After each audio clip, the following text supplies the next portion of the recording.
Testing 1 2 3. Awesome. We are live. What is going on? Can you guys, if you guys can hear me, make sure to comment below as well. And shoot me a comment. If you can't tell, I'm actually not in Boston right now. I'm actually in New York City. Just need to do a really quick getaway. If you guys haven't noticed, I didn't. Well, this week I haven't really posted at all, and last week I didn't post either. Just because for a very good reason. Um, in terms of burnout, I'm actually going through severe burnout compared to the other burnouts. I know I talk about burnout a lot recently, but basically what's happening is actually my body cannot handle the stress anymore. It's getting to that point where it's breaking down. So that's when I was like, fuck it. Need to go out there and just live life. And yeah, yesterday, or actually a few days ago, I actually went out to New York just to chill with some of my friends. We're doing some eating tours and stuff like that. So that was pretty good. And then also, we were also doing like just like chilling with friends. And honestly, and yesterday I also went to Jade Dharma Wangza's event, the green room as well, so learned a lot of cool YouTube stuff. And what, this is day 3 being in New York, and I just feel so freaking refreshed, and highly recommend if you guys are ever feeling burnt out.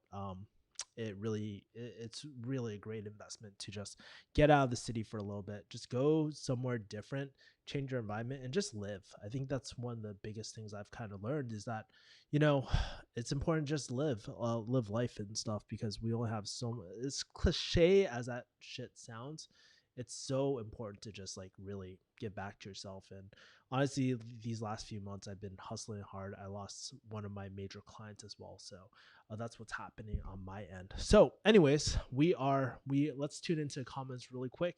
We got Rooney. What's going on, Rooney? Win. Hey Rooney, what's up?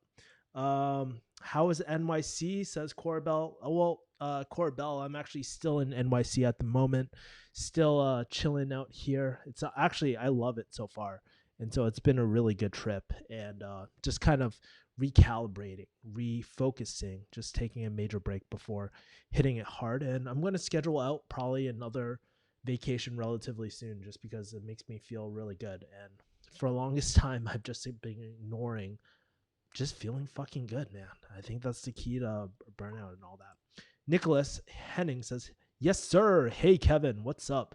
Cece says, hey, what's up? We got a lot of people in the house. Hagao says, not in Boston. Not in Boston at the moment, in NYC at the moment. Tried some let's see, what did we eat, man? We ate Keen Steakhouse. We ate Jolly. It was a Jolly Bee. My friends tried a Jolly Bee for the first time. My friends went to Prince Pizza. They got me a slice as well. Not keto, by the way. Had some bomb ass Korean food at this restaurant called it starts with a J, Jungo or Junko. I can't remember. I don't remember. Had Korean, had that nice Korean. We had also hot pot, spicy ass hot pot, which gave me diarrhea. It was burning through my butthole. And not to be too descriptive, but that's what was happening. Also, what else did we eat? There were a few other places too. I'm probably forgetting, but it's been a short amount of time, and my friends are foodies, and I'm not much of a foodie as well. By the way, for the 7 people who are tuning in, make sure to smash the like button. Really improve the algorithm as well. Piggy Wiggle says, Piggy Wiggy says, hey, I'm new. I'm new. What's up? Welcome to the stream as well. Frozen Honey says, do you make medicine at home sometimes? Not really. Not like, if you're talking about like meth, hell no, I don't make that shit. No, but in general, not really. I stick to a lot of herbal remedies and stuff like that. Honestly, like I'm a bad pharmacist. Probably no pharmacist would tell you to do that as well. Let's see. Rooney asked a really great question. Has it ever crossed your mind to come back to the pharmacy world? Not really. I was talking about my friends about this because, like I said, recently I lost one of my major clients. And it just happens in the client-facing world where there's fluctuations in the business. There's ups and downs. There's things go sideways sometimes. For example, my client probably blew at least $250,000 on ad spend, and they lost a lot of money. So think about it: 240K on ad spend this last week, and they didn't really see a huge return on it. So they actually pretty much dissolved the whole high ticket sales team as well. So I had to find a new client. I have a few clients in the pipeline as well, but I just think like this is a good time just to step back and just think about what does Kevin really want. And pharmacy doesn't really solve that problem where it's like I want something that's remote, I want something that's scalable, that's mine. I want something where it's challenging, and I want something that I can hustle with really great people with. And so pharmacy doesn't really fit those things because also in terms of me, I'm kind of a contrarian or progressive thinker, and that's not really valued in the workspace if you think about it as well. So there's that, really. So no, but I did get headhunted for a pharmacy position pretty recently for a remote one. So I replied just to kind of see what kind of careers are out there, and I want to bring you on that journey if they reply to, and to show you what it's like to get headhunted to. So there's that.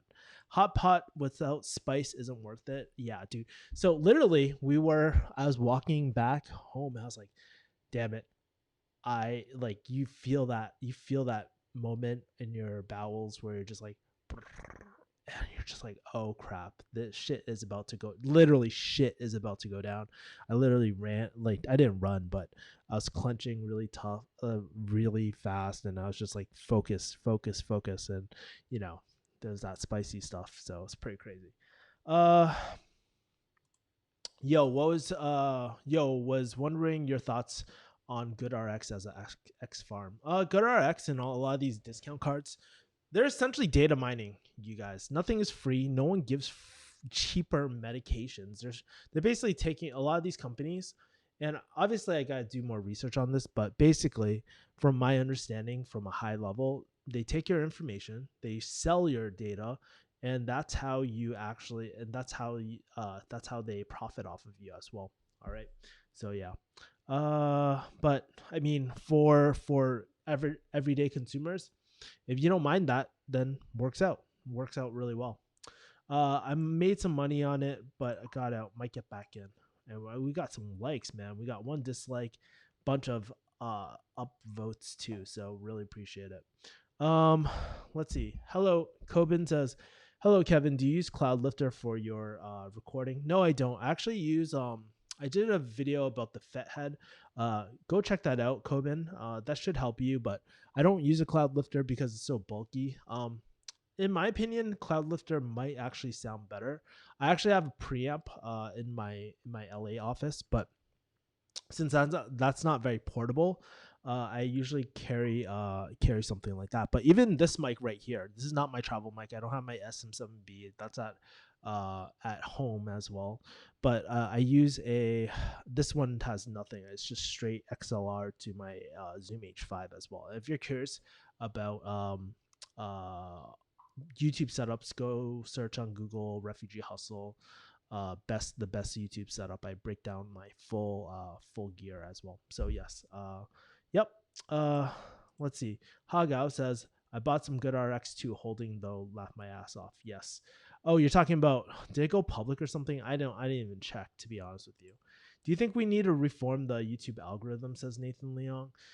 Nathan, really good question, because I actually got back from a YouTube summit or virtual event the other day with Jade and a bunch of like other people. And I think in terms of the reform the YouTube algorithm, we actually spoke to someone on the inside, the director of, I forgot what he does, product or something. He does a lot of the algorithm changes and stuff.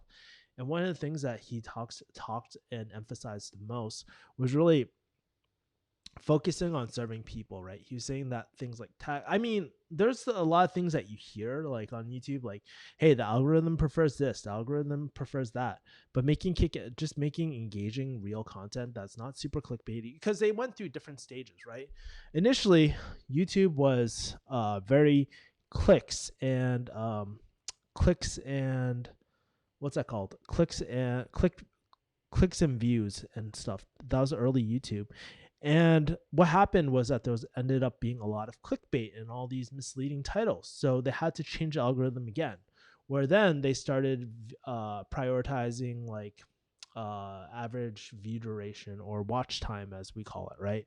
So, but then what they're really focusing on now is really focusing on really solid content that I forgot what he said, performance, or I took notes on it as well. So I'll probably do a different video on it as well. But what I'm essentially getting at is that Yeah, I have a kind of slightly, I have to take the information and really think about how I want to go with my YouTube channel.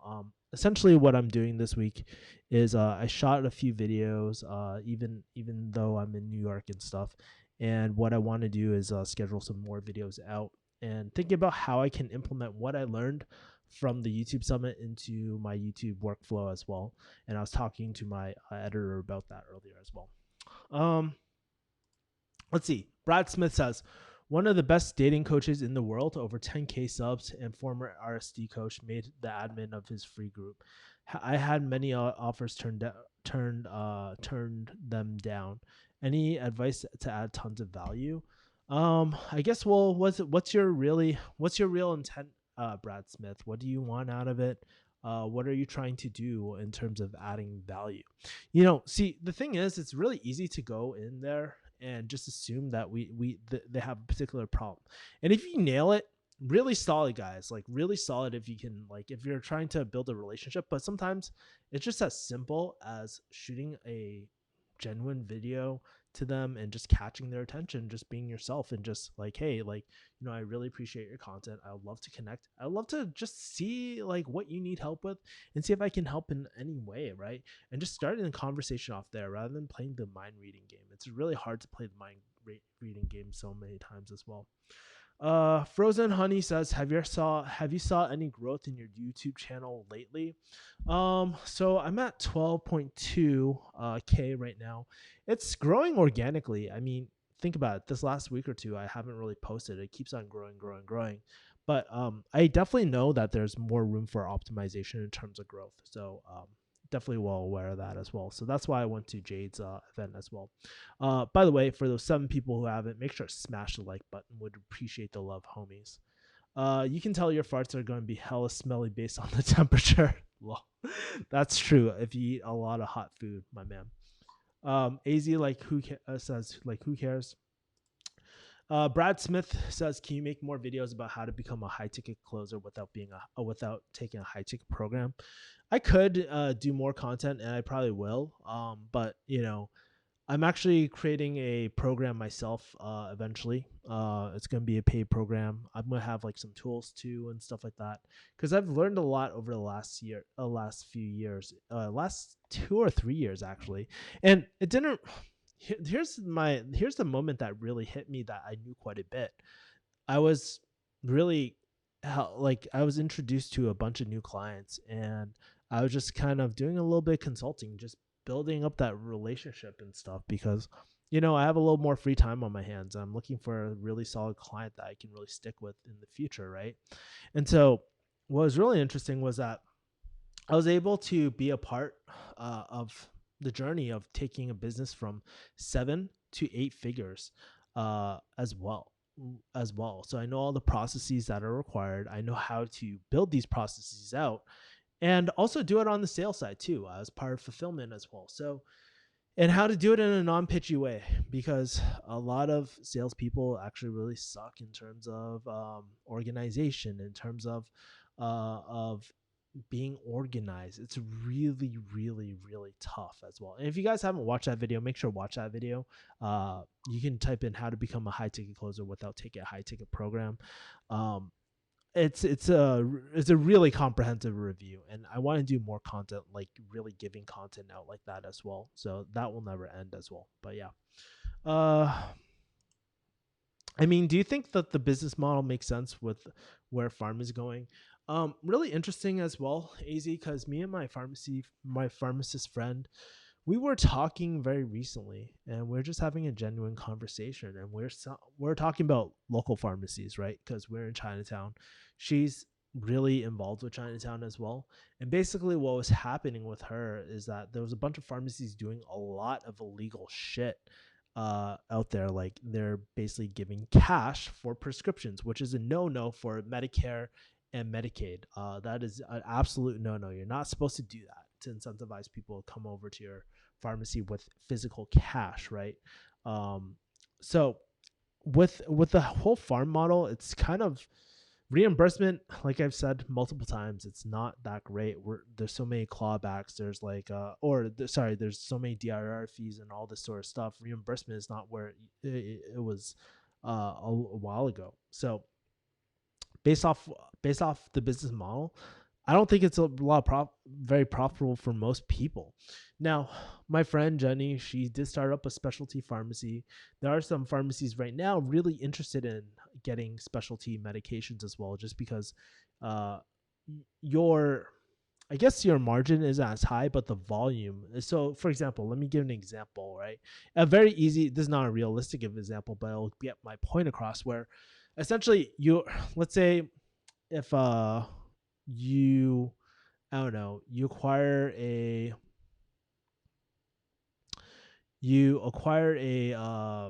drug for, I don't know, $1, but then you get I don't know, you sell it for $100, right? That's a pretty high profit margin, okay? But for example, let's say if were saying, hey, basically this drug costs 900K and you sell it for $1 million. Well, you don't have to do as many of those transactions as you would have to do with the first one as well. So that's how my friend was explaining specialty pharmacy, the advantage of that as well. So there's that. Let's see. And healthcare. If you could only tell three things that if you could only tell things they should learn from COVID shutdown situation, what would they be? Honestly, take care of your fucking self. Like that's the number one thing, right? Like take care of your well-being. Like honestly, money doesn't mean shit if you feel like shit, right? So taking care of your mental health is key. Taking care of your physical health is key, and health, wealth, and relationships, and maintain your relationships too. I mean, those, I don't have anything profound, but those are the key elements to live a happier life, honestly, as well. Uh, Good RX is still used pretty heavily because lots of patients can't afford the meds without it. If it is going away, it won't be anytime soon. The way the U.S. healthcare is structured, I used to use Good RX. I mean, a lot of people used to use Good RX too at my pharmacy when I was practicing pharmacy. A lot of pharmacies hated it because they would actually sometimes lose money on the script, or that's what they told us at least. Right? There's no way that we couldn't see full transparency for it, but it's contracted, so we have to honor it. I agree. It's hard to understand how they make money if their model is sustainable. That's where the potential is. It's highly respected by doctors, and many people have used it, including myself. But I find it's business model complex to understand. There's probably multiple revenue streams other than selling off your data. I know that for a fact because I talked to one of the competitors to GoodRx as well, in terms of data and privacy. So it's kind of interesting, and I need to probably take a deeper look into GoodRx and what's actually in GoodRx as well.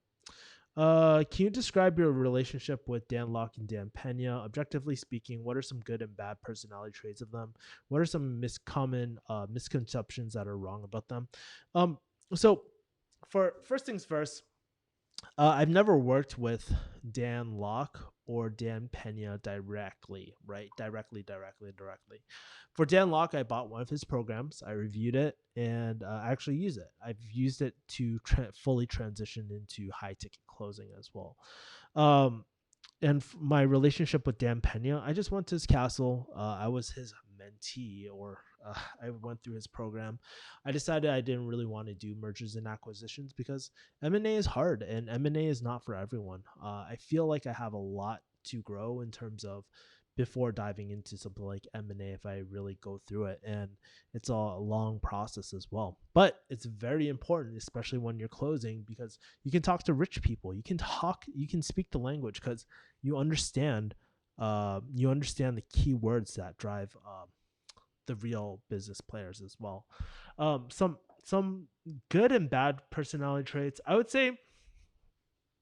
Dan Locke, like one thing about Dan that I don't appreciate is his level of marketing. He's like, in terms of, well, so let me rephrase. In terms of his so first thing, he takes a lot of stuff from other people and doesn't give credit. in his book FU Money, he's like, yeah, I take things from other people as well. None of these ideas are mine. But I wish Dan Lok would actually sort of cite and give because he's been caught multiple times stealing content and other things from other people, right? And then also I wish Dan Locke, like based off when I was in his program, I wish he would focus on fulfillment more. If he had a fulfillment, it wouldn't have gotten all the bad press that he had. It was a very great program as well, like, but I can't really say the same thing for Inner Circle or whatever his highest tier program is nowadays. I have no idea because I don't really do it anymore. Like I haven't really spoken about Dan Locke in quite a while, to be honest with you. Um, but I would say Dan Locke knows a lot of the good content to curate from. And Dan Pena is not like a hands your whole type of whatsoever. It's not like a real mentorship. So, yeah, I mean, he's actually a really not I wouldn't say nice guy, but he is very caring. He cares about his mentees in a very different way. And it was a very memorable experience as well, going to the castle. So, some common misconceptions: he's not super mean. Well, he's very direct, but he's not.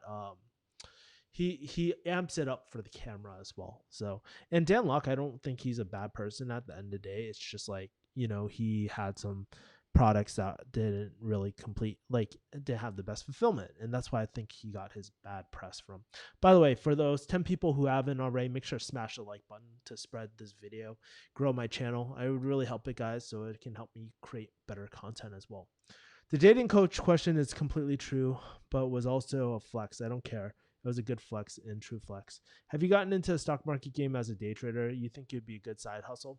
It takes money to make money, Rooney. So another one of my friends started stock trading, and she lost a lot of money. She lost at least 80 G's. So just be very, very careful if you're day trading. Like the only reason why I started kind of day trading was because a really good friend. I knew like a good friend of a friend. This is a real person. He makes a few million. He makes a few million per year just with day trading on his side, and he does consulting on the first full time as well. And so when I was learning from my friend, who's learning from that friend, that's when I started diving into it. And I think it's okay, but it's not truly passive. You need to spend at least like the first hour, an hour and a half from market open to really be successful at it. And it's like anything else. You can't expect, there's no free lunch. You have to put in your hours. You have to put in the work. You have to put in the reps to get good at it as well. Thank you for the likes, guys. I really appreciate it, y'all. Um, let's see.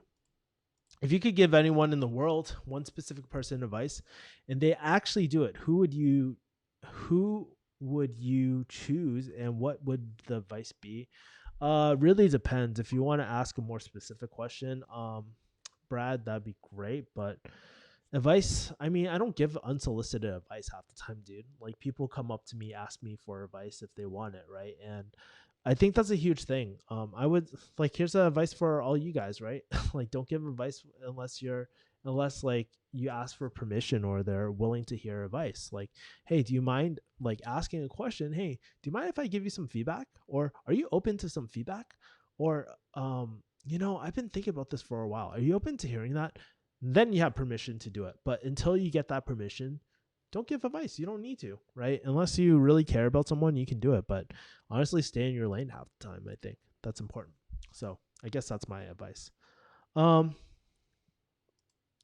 Edward Lee says, "What would be the very first marketing plan that you like to implement when you just launched a new info product business? What would be the first marketing plan that you like to implement?" So I mean, I could break it down. I can show you my actually roadmap. Let me see. I might have some sensitive stuff on it, so I will. Next time, what I'll do is I'll scrub it and then I can show you my master plan. But basically, I'll tell you what I'm working on right now. Right now, I'm working on. I need a copywriting rehaul on all my funnels. I need to add a few more products on the back end. So with Kick-Ass Investing, I'm going to have a higher tier, like higher service type of product, and then I'm going to have a lower service, like lower tier product. And then I'm also going to I also have a personal finance bootcamp that's really going to help people.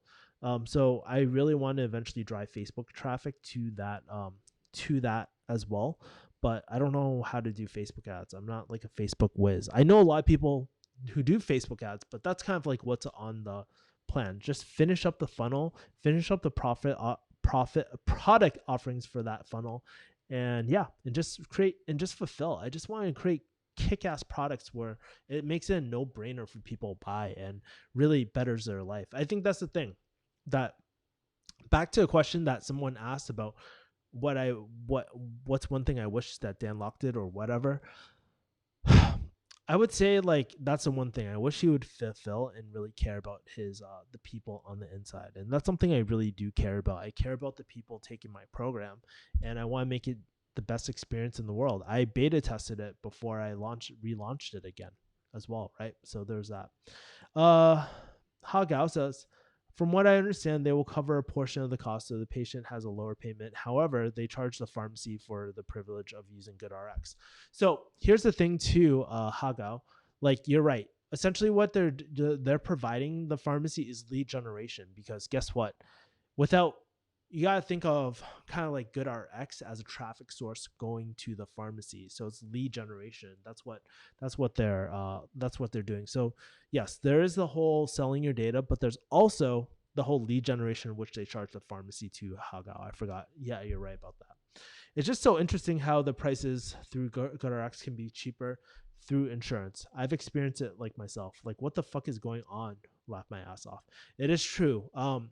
But if you are talking to your patients and stuff, if they have some sort of deductible or something like that, it might or might not be advantageous for them to use something like GoodRx, because if you go through GoodRx, it's not going toward their deductible. But if they're never going to hit their deductible, fuck it. Who cares? So there's that. GoodRx is gathering a lot of data. Yes, it is. And it's selling it. I don't know to who, what kind of data they're selling, but maybe I should do a research topic on GoodRx. If you guys want me to do a research topic on GoodRx, let me know in the comments. I'll consider it as well. And these companies make bank. If you control the data, you can make a lot of money. You don't have to get too personal, but what are 3 regrets that you have? Meaning, if you could go back in time, what would you change? No cliche answer, like I wouldn't change anything. 3 things I would change. Let's see. 1, I would probably get therapy a lot sooner. Like get help, get therapy as a teenager rather than as a 30-year-old. That's 1. 2, I was talking about this with my friend. Going on more vacations with my friends and stuff too, right? Because I'm at that age where it's kind of like, let's see, they're starting families and you can't go back to the ratchet days of going to Vegas with your friends and stuff like that. I wish I went on more trips, and I wish I organized a little bit more in terms of that. And then the final thing is, let's see, the final thing, I don't know. I wish I would have really focused a lot more. And I know that's cliche, but focus has been really helping me more recently hit more results and get what I really want more these days as well. It's amazing what you can do with the focus into your business and into your life. And right now, in this current moment, I'm just focusing on relaxing. That's actually one of the reasons why I'm on this as well, because I just enjoy talking to you guys, dude. This is like very relaxing, therapeutic for me. But last week I was not in a mood to kind of talk to you guys, and it was just really, really difficult for me to just muster up the energy. I was just going through major depression where I would be lying in the bed for like 12 hours a day, and I was so tired. But when I'm out here in New York, I just feel so lit. And look at this room. It's so beautiful. Like, I love it. And it just refreshes me. And I want to go back to Boston refreshed. And I might do another trip to Atlanta, DC. I don't know yet. Maybe Texas later. But I also got to take care of my mom too. So yeah, to me, when a company sells your data, that means you make money. You will make money as an investor. Might as well be an investor than a victim.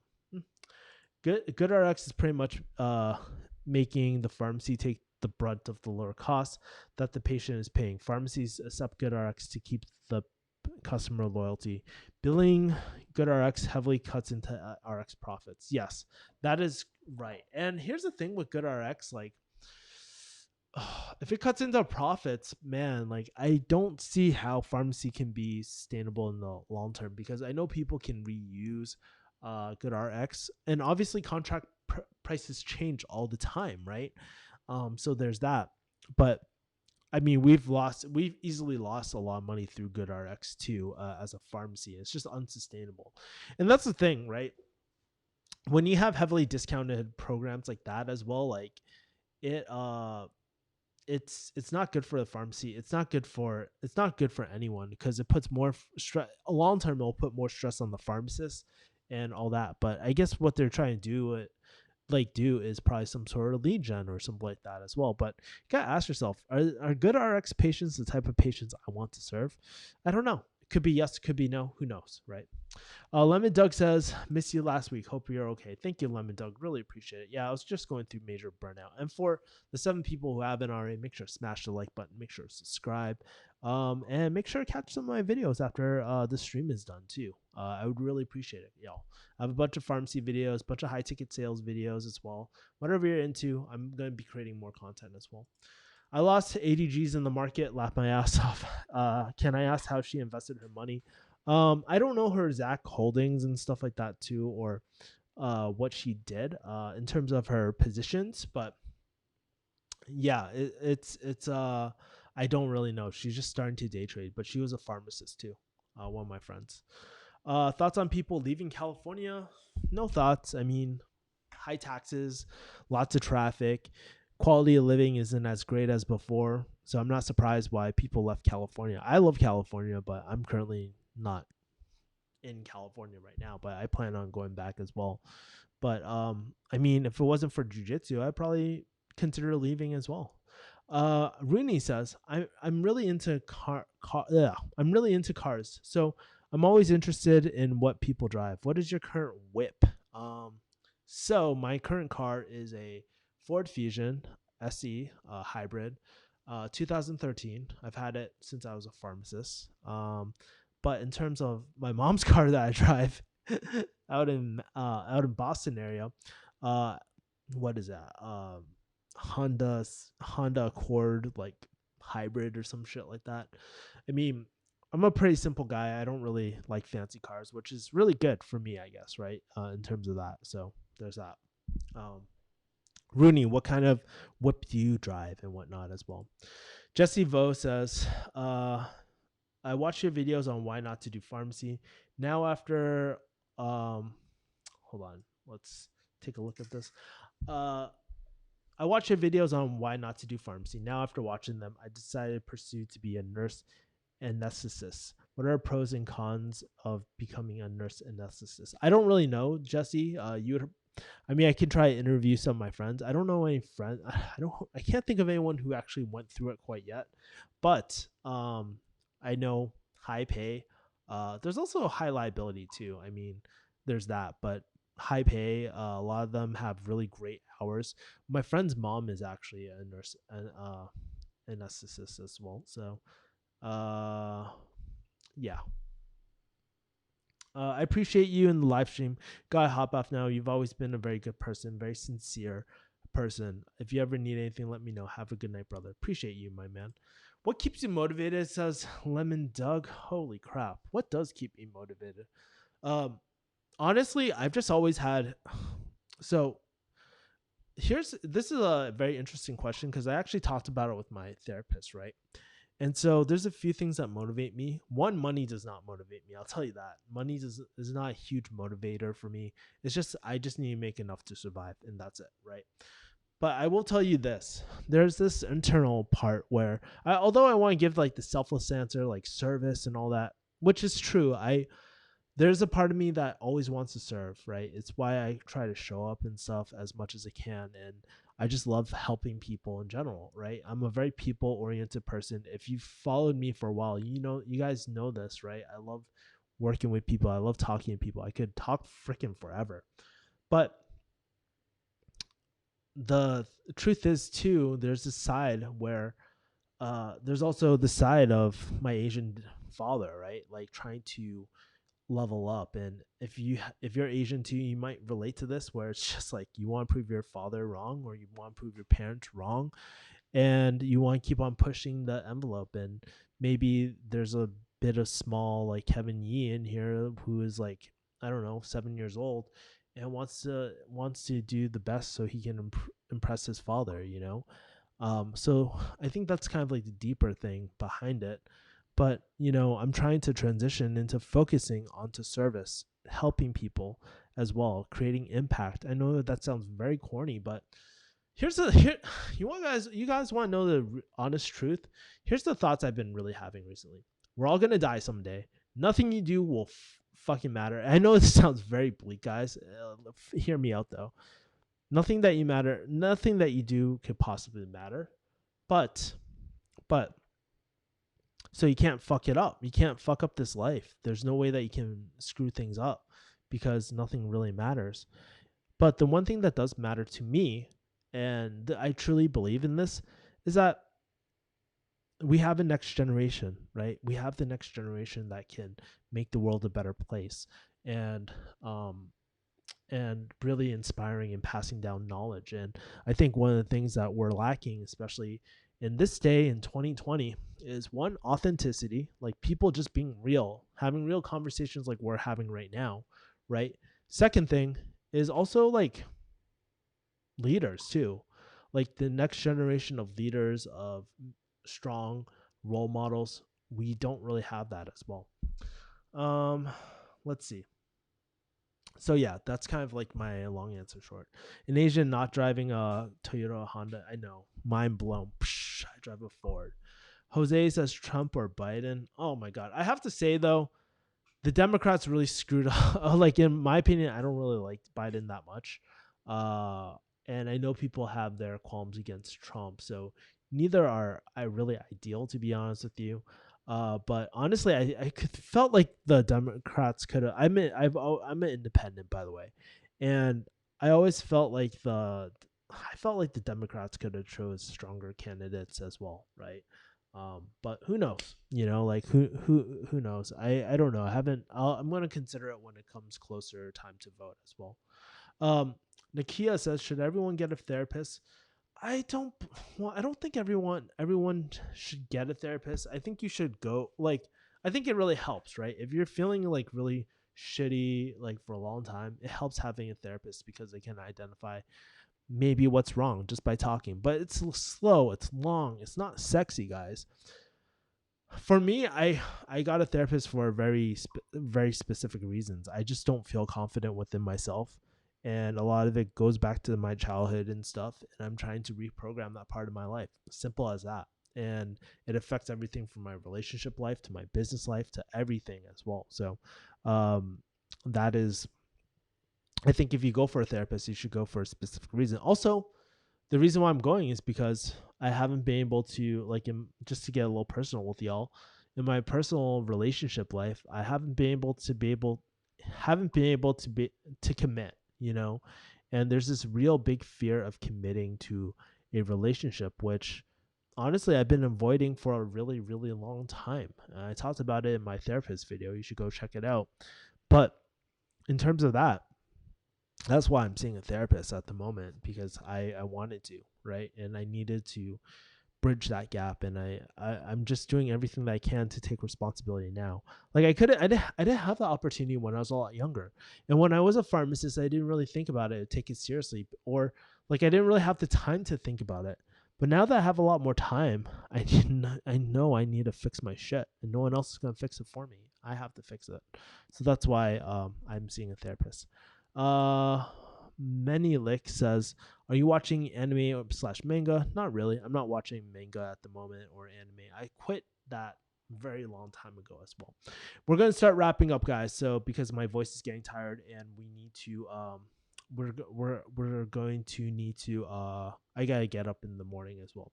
What's your goals over but I'll finish up the questions. So if you have any questions, make sure to drop them. Make sure to smash the like button before we head off. What are your goals over the next 3 months to finish off 2020? Good question. I actually hired this coach recently about my goals in 2020. which are in the back. But I believe I had a cash flow goal of really, since my current client is all, my old former client was all over the place. Sometimes we hit this goal, sometimes we wouldn't hit this goal. It's really to hit 10K per month through my online businesses as well, right? And so in terms of how I want to finish my back end funnels, I want to I want to take on some coaching clients as well. That's why I hired a coach to really help me through that. And then also, I want to find just a better client, a high ticket sales client where I can just help grow their business and genuinely grow their business as well. Follow them up on the S curve, because I'm decent at what I do. I'm not the best in the world, okay? I'm not gonna say, oh, king of high ticket sales, or like high ticket sales champ or whatever. Or like you hear all these like weird ass fucking things, and I always thought it was so corny, right? Like the blah blah blah closer. I'm like, who cares? Like, dude, let your work speak for itself. Stop wasting your time on all these like freaking, oh, these cool names and shit. Like, dude, get good at your craft first. And that's what I'm doing. Like, I don't really have a closer name or whatever, because no one cares. No one cares about it. You know what I want people to remember? Kevin Yee, you can trust on him. He can put together a solid sales team and help you with your business and do it authentically and have a non-salesy, non-pitchy like sales process. That's what I specialize in. I'm good at that. Because that's what I believe in, right? So there's that. And my reputation for that keeps on, it actually spreads. It's pretty interesting. One of my the former sales managers recommended me to a client because of my style of closing as well, where my I didn't call myself the non-salesy closer or whatever. No, that's just the way I do it, because I believe in people having options, and even taking not doing anything, that's an option too that people make sometimes that they forget. So yeah. Have you contemplated on death much? Most people won't even go there, really think about their mortality. Yes, I have. I'm reading this really great book, The Compassionate Samurai.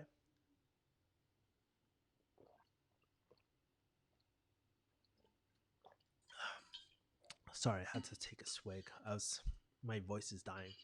But have you yeah, I've been reading Compassionate Samurai and just thinking about how I want to live my life. And like spoke to you guys earlier about, I thought about how nothing in this world really matters in terms of what you do, right? In terms of making mistakes, no one's going to care. Guess what? 10 million years, none of this shit is going to matter to, like, most of this shit is not going to matter to people unless we find a way off Earth, unless we find a way to travel and stuff. None of this really matters. And I know that sounds very bleak, but to me, that's actually empowering to do more, right? To do more things that I find fun, to do more things that will really help people, because though that's what I believe in. That's what I think the world needs more of at this moment in time, right? And so everything that we do is so finite, and that's something that has been on my mind constantly too, right? So there's that. Um, Gigi, what's your take on? GC says, "What is your take on toxic relationships?" Um, my take on toxic relationships, oh man, I think it's just simple, man. If there's people in your life that just that aren't that don't make you happy. And I'm not saying like, what when people are just giving you honest feedback about something, like, hey, do you mind if I give you honest feedback? Like sometimes you're blah blah blah blah blah. Like that's not a toxic relationship, but a toxic relationship is when you constantly feel like crap around them. And it's not because that it could be, typically it's not intentional. Like a lot of these people don't intend to bring you down, but they do it non-intentionally. But the thing is, you feel like crap most of the time when you're with them, and you have to question their intent as well, right? That's my take on toxic relationships. Just avoid them. You can't There's so many people in this world. I don't feel like you should have to put up with a relationship that doesn't make you happy, and that you don't want as well, right? Lemon Doug says yang gang. Yeah, I would say I did like Andrew Yang quite a bit. But who knows, right? Like if he didn't make it that far, so yeah, he's out of the picture. But yeah. What are some standardized contracts to give to clients? Really depends. I mean, it really depends. You just have to LegalZoom has some contracts and stuff. I know Dan Locke had like gave us contract templates, but honestly, I don't use those. Typically, if you have a major client, they will provide a contract for you. So you just gotta agree to the terms and stuff like that. Very rarely do I ever write a contract or an agreement out. Although I do have one as well. So there's that. Um, let's see. And honestly, GK, if you should probably talk to someone on LegalZoom or hire a lawyer or something like that as well. By the way, appreciate the likes. The likes have exceeded the views on this as well. That's great. Um, what is your video editing process? It's pretty intense. I don't think I can cover it within this, but and I'm always refining this. Essentially, we're doing like a brainstorm or like we're doing some sort of brain dump and looking at hot content in the market as well. And that's what we're doing. So we have to kind of script out the video. I like to break things down into there's a certain format I use in terms of breaking the format down in terms of scripting. I don't like doing a formal script just because it's it loses its authenticity, but at the same time it needs to be tight. And that's one of the things I've been working on my videos is trying to be a lot more tight, trying to be a lot more focused so that it's more valuable for you guys. Because I could talk about, hey, today I took a dump today, but do you guys really care about that? No, you guys obviously probably do not care that I took a fiery dump, even though it might be entertaining, right? But when I'm teaching something, I want to make it as specific as possible. So I write out a document, I shoot the video, I send that video over to my editor as well, and he does a rough cut, and then will add text, images, b-roll. We don't do too much b-roll because it's very intense as well, but that's that. And then we upload, we optimize for SEO, we do the thumbnail, we have all those assets ready to go. We finish up the listing in terms of end cards, mid cards, advertisements, stuff like that. And that's how we do a video. And we got to monetize it. We got to wait a day or two for it to monetize. So there's that, right? Hagao says, favorite non-meat hot pot item? I like mushrooms, enoki mushrooms. Those are bomb. They soak up the broth really well. And I like enoki mushrooms a lot. Lemon Doug says, thanks for the stream. Really appreciate it as well. SARS has, have you thought about rental properties? Absolutely. I've thought about Airbnb arbitrage as well. Very real business model. Would love to do that as well. So I'm thinking about doing that. Shout out to Hydro Flask. I wish. Is it Hydro Flask? Yeah, no. I have Thermo Flask, by the way, as well. AZ says, love you, Kevin. By the way, I learned how to pitch brands the other day too. It's just very, very interesting. Man, I'm thirsty as fuck. Yeah. Anyways, so I'm going to be pitching more brands and stuff and trying to bring in more revenue and try to really go full time into YouTube and really scale this up as well. Man, this is tiring, guys. But I'm having a lot of fun. I'm glad that 16 you guys really enjoy it as well, right? Appreciate y'all. Also, I go to pharmacy school, but I want to get into pharmaceutical research. Should have gotten PhD instead, but started. Also want to take a shift in hospital as a pharmacist. Is 2 shifts doable? Man, I think honestly, as a career, you're probably going to need to make a solid choice. I had a friend who did a PharmD and he did his PhD after, but he does nothing with his PharmD. And it's just like having degrees, no one really cares about, to be honest with you, unless you're like in the real academic world. But in real life, no one cares. And I think oftentimes, like we're seeing the degradation of like traditional schools having multiple degrees. I don't think it really matters. But you can try it. I don't really know the answers to that, SARS as well. Conquer 891 says, I've been a pharmacist for 10 years working in informatics. Am I too old for a career change at 35. Well, first of all, just want to say, hey, congrats getting a career in informatics. That's really impressive, by the way. And no, I don't think you're too old for a career change. You're only 35. You're relatively young. You can transition into a different role or something like that. Maybe management, maybe a different career path or something like that. You're never too late. And I think it's always important that to reinvent yourself, right? Like for me, I practiced pharmacy. I was in pharmacy for like 12 years, practiced as a pharmacist for about 5 years, and I just wasn't happy. And I just made a career change. So I don't think it's ever too late to make a career change as well. Now, also, keep in mind, I don't know your liabilities. I don't know your responsibilities, your commitments, or anything. So keep that in mind. But I think it might make sense to do a career change right now before later down the line. There's diminishing returns, especially if you want to retire at the ripe age of 65 or wherever when retirement is. Mohammed says, "Hey, what's up? Okay, cool. So this is pretty much it. The numbers are dwindling.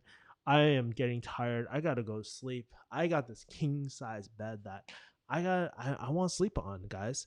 But I just want to say before I head off, I really appreciate all of you guys who tuned in. And I can't wait to shoot more and more content. I'm feeling really energized, if you can't tell, really refreshed. I love all you guys like, man. I love all you guys. I appreciate all you guys who take the time to support my channel and watch this. And you guys help push me every single day, and I think about you guys a lot, right? In terms of creating better content and all that as well. So you're gonna see a lot more from me. By the way, you made a great change. The pharmacist I interact seems absolutely miserable. That is true, AZ. There are a lot of miserable pharmacists, and I want to help other pharmacists make the change to out of their careers. It's definitely doable. It's not easy, and I don't think I'm going to have an overnight solution for a lot of pharmacists, but I think I'm going to have the best. Like, I think I'm going to have a very solid thing as well. Mohammed says, just passed my NAPLEX. First of all, congrats, Mohammed, for passing your NAPLEX. I'm a foreign pharmacy graduate. I'm thinking about applying to residency match. What do you think my chances are, having in mind that I've been working as a pharmacy tech for 5 years? Well, I'll be up and honest with you, Mohammed. I'm not an expert in terms of residency, so I probably want to ask myself as well. Like, talk to someone who's been in residency, or better yet, talk to a residency director of a program that you want to go in as well. Conquer 891 says refugee hustle. Really appreciate it, man. Thanks, love you too, bro. Says SARS. Respect you not vlogging last week, but I was wondering where you were. Take care. Yeah, I actually did a quick vlog in New York too, so hopefully you guys enjoy it. We saw some pretty crazy shit in New York. I didn't vlog every single thing, but I really appreciate you guys just checking up on me as well. So yeah, if I disappear like that, just keep in mind, unless I'm dead. Okay, unless I'm dead, I probably will never vlog again, but most likely I'll probably be back on the thing, and I'll try to do a better job at like communicating that, but I'm just so fucking tired sometimes, like honestly, I, I was going through a lot with my former client. I was going through a lot of the back end and thinking about even turning on YouTube and vlogging was the last thing on my mind. I really didn't want to do that as well. Kevin, who says, what are your high school grades? Can't remember anymore. It's been so long, too. Love you, man, says Mohammed. Love you guys, too. All right, mother people, I will leave you to it. Keep hustling this week. I can't wait to see you guys next week to see how you guys are. I'm going to spend the next 2 days in New York and just relaxing and hanging out with friends and living for a bit. You guys are going to see some more videos from me. And love you guys. I'll talk to you guys later. Peace.